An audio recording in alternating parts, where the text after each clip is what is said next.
Okey sahabat, hari ni kita nak review ni buah cempedak yang kita dah simpan dalam peti ais selama 5 hari. Masih segar lagi kulit dia.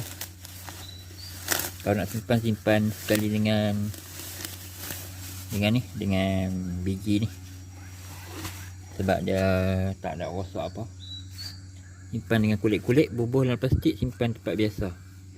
Ni cempedak kahwin yang hari tu kawan saya bagi. Simpan dengan kulit-kulit sekali. Oh, ya sedap sahabat. Cempedak kahwin. Simpan dengan kulit-kulit sekali. Tak payah frozen kan. Mantap lagi sahabat. Isi dia masih duk elok lagi. Tak usah apa.